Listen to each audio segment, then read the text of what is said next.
The USA currently has $31.5 trillion in public debt just held by the federal government alone, which doesn't even include the roughly $3.2 trillion in state debt, or the $17.1 trillion in household debt, or the $24 trillion in corporate debt. That's also just the USA, which is the world's largest and simultaneously most indebted nation, but only accounts for a small portion of total global debt, which is now over $300 trillion US. That number includes everything from the trillions of dollars of US government securities to the $500 owing on someone's credit card. It's all money that's been borrowed from somewhere to perform some kind of economic activity, be that funding the development of national infrastructure or buying a PS5. Averaged out, that global debt figure is now almost 3 times global GDP. The average person alive in the world today owes nearly $40,000, which is particularly concerning when it's remembered that the average person only has a per capita output of just over $10,000. Economists and commentators all say very different things about this situation, and their opinions vary from "it's nothing to be worried about" all the way to "this will end the global economy as we know it." As with most things, the reality exists somewhere in between these two extremes. Most sensible economists are worried about global debt levels, but as long as a few things don't go wrong, then it should be sustainable, even if it does cause a few other problems. One of the important things that people can do on an individual level is simply understand the functions of debt and how it behaves differently on an individual, national, and global level. So, who do we owe all of this money to? Can a debt load 3 times global GDP ever be sustainable? Is there any responsible way to reduce this debt? And finally, what could go wrong if we can't? Debt on a global scale behaves a bit differently from debt on an individual level, where someone takes out a loan from someone else and then pays it back over time, because, well, there is no external entity loaning money to the world. Economists often joke about this by saying that we haven't figured out how to get Martians to approve our loan applications yet. The strange nature of global debt means that it can sometimes be quite hard to fully understand, so fair warning, but stick with us here and you'll probably walk away knowing more about global debt than most of the people writing headlines about how bad our situation is. Debt is simple to think about when it's one entity that owes money to another entity that gave them the money in the first place, but debt in the global economy is also owed to the global economy. Every liability for a government, company, bank or individual is an asset for another government, company, bank or individual.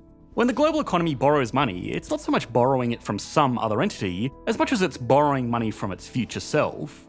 If we completely simplify global debt and assume that everything is just one single loan with an outstanding balance of $300 trillion US, then to increase this balance, we would need to spend more than we pay back to that loan. If an individual does this, it could be seen as irresponsible. But remember, on a global scale, for every dollar added to this loan, there's an equal dollar added to an asset on the other side of the balance sheet.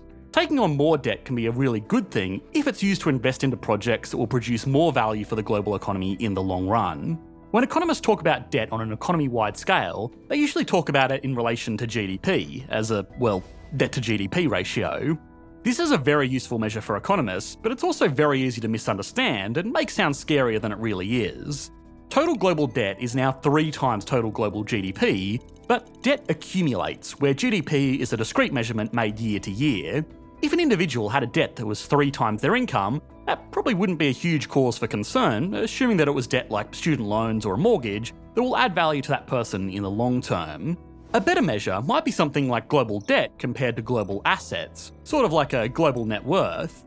This is great because it might make you all feel a bit better about the global debt situation, but it also lets us say a number that we've never been able to on this channel before. Total global assets, meaning everything from houses to cars to stocks and cryptocurrencies and, yes, even the bonds and loans that make up global debt, was collectively worth around $1 quadrillion in 2021. That means that the net worth of the planet after subtracting this record global debt is around $700 trillion. So overall, we're doing better than we ever have been before. Now, economists don't often use this figure. For starters, asset values are really hard to figure out accurately. A family heirloom may be worth a lot more to one person than another, and it's hard to determine values for all of this stuff on a global scale, so that $1 quadrillion figure is probably leaving out a lot of smaller, less liquid assets as well. Beyond the difficulties of working with asset values, economists can work out most of what they need to know from GDP figures, so they focus on those, even if it does give the average person the wrong idea about what is going on in the world. GDP is simply the total output of an economy. Theoretically, this could be measured by adding up the total value of every good and service produced for the market in that economy every year, but that's very difficult to do because it would involve putting an economist at the end of every single production line and restaurant and builder's office in the economy, which is obviously something that is not feasible. Instead, economists will look at spending, because if something is produced for the market will purchase it in some way. This is kind of like a photographer working with negative images. The details they collect are the exact opposite of what they need, but they can still use it to put together a detailed image of what's going on. GDP is equal to total output, which is equal to total market demand. That demand is broken down into consumption, investment, government spending, and net exports. Since we're looking at the total global economy, we can ignore net exports because, again, for now, we aren't doing any trade with the Martians, so net exports are zero. Nothing is leaving Earth and nothing has been imported either. Another quick side note is that if a business produces something for the economy that is not purchased by consumers, it will either be counted as an investment if it's put into storage to be sold at a later date, since this is technically an investment into inventory, or if the business discards it, it will still be counted as consumption, because macroeconomists putting together GDP figures don't care if it's consumed by a person or a rubbish bin. Anyway, increasing debt will, all other things being equal, increase output because there will be more purchasing power to go into all of these three categories. If governments increase their debt, it's usually to fund welfare or infrastructure projects without raising taxes. If households take on debt, they'll use it to consume goods and services or to make investments into things like housing. Businesses take on debt to buy machinery or in recent years to buy back their own shares, which in either case is a type of investment. Governments, businesses and households are the three groups that account for all global debt. Some economists will also include a special category for financial corporations, since they take on debt for the purposes of creating more debt somewhere else, rather than taking on debt for their own consumption or investment. Whatever the debt is used for, it will initially increase one or more of the factors that make up GDP, but then, after it's taken out, it will need to be repaid, which means households, businesses, and even governments will have to spend less to make their repayments. On an individual level, taking on debt and paying it back will happen in big peaks and long valleys. But the global economy is made up of 8 billion people, millions of businesses, and hundreds of governments, so the law of large numbers smooths out this trend, but it doesn't eliminate it. The cycle of everyone taking on debt giving a boost to the economy, followed by a sluggish period where the debt has been paid back, doesn't happen completely randomly. When people have confidence in the future, employment is high and global conditions are good, people will normally take on more debt, boosting their consumer spending and investment. Once this debt level gets a little bit too high and people need to start focusing on making repayments rather than buying more stuff, their consumption and investment will fall, reducing output. Scaled up to the level of the global economy, this shows how we technically borrow from the future rather than some other entity out there when we talk about global debt levels. This is what economists call the debt cycle, and it's why even without external shocks, the economy goes through natural booms and busts every 10 years or so. The role of governments in this cycle is to try as much as possible to do the opposite of what consumers and businesses are doing. When they're taking on lots of debt to boost consumption and investment, governments should tax more and spend less to save up more money and rein in the spending a little bit, so things don't get too crazy. When everybody's focused on paying back their debts, the government should tax less and spend more to keep the economy from stalling completely. This is called counter-cyclical fiscal policy. Normally governments are quite good at stimulating the economy during downtimes in the debt cycle or due to shocks. We saw this firsthand after the GFC, or more recently with the pandemic. What governments aren't as good at is taxing more and spending less during the good times, because it's just not as politically popular. This means consistently for recent decades, governments around the world have been taking on more and more debt in line with and even exceeding the rates that businesses and individuals have been. But that's not necessarily a bad thing. If debt is used to expand the productive capacity of a country to create more value than the debt will require in repayments, then it's a good thing. The world gets wealthier now, and it will leave enough behind that its future self will be wealthier too. The simplest way for governments to do this is to invest into infrastructure and education to make their country more productive. Some government spending will naturally need to be put towards projects that are purely humanitarian interest, but most are not. Things like rail lines or public roads are built for public good, and these projects will never make a profit in the traditional sense because they often don't even directly charge people to use these pieces of infrastructure.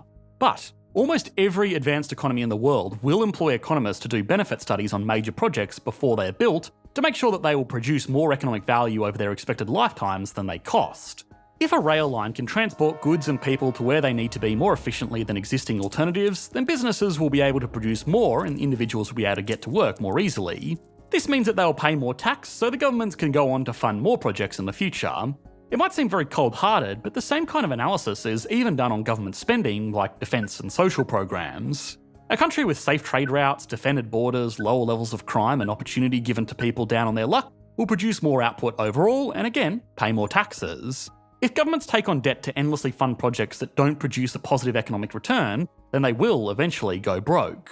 Of course, politics sometimes gets in the way and spending is misdirected, and that's where government debt can become a problem.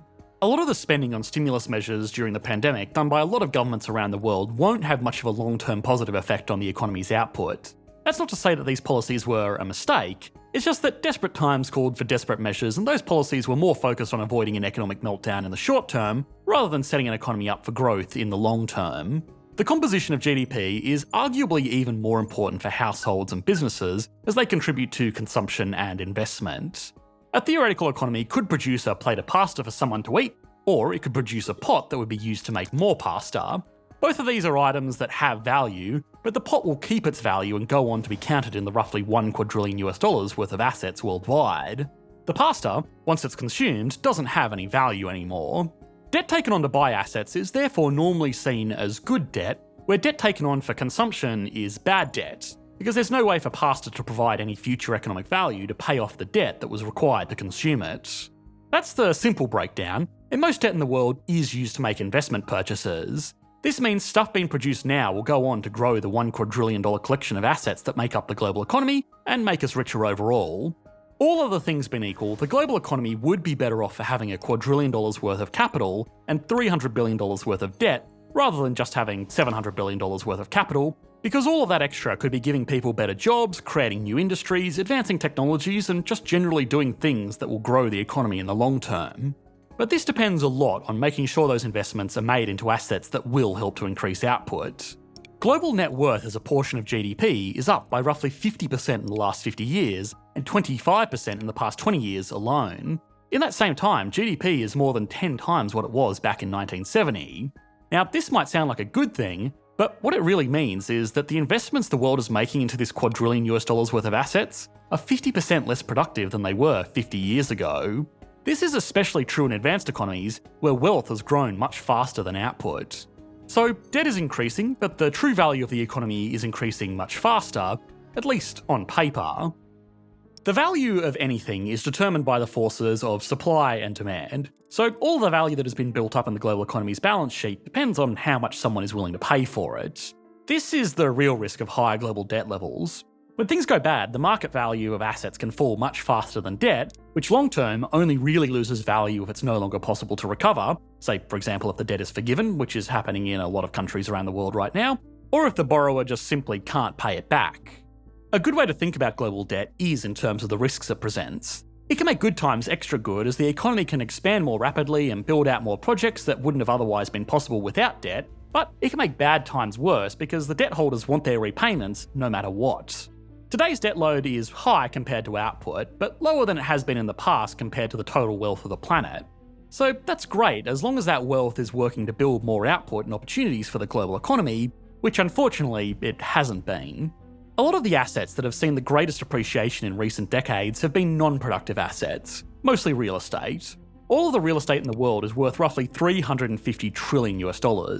About $250 trillion of that, or 2.5 times global GDP, is just land, and the remaining $100 trillion is made up of the physical buildings that sit on top of that land. If an economy invests a lot into researching new technologies that have the potential to make production even more efficient, then in the long run those investments will help to create even more output, growing the amount that can be reinvested or simply enjoyed as consumption.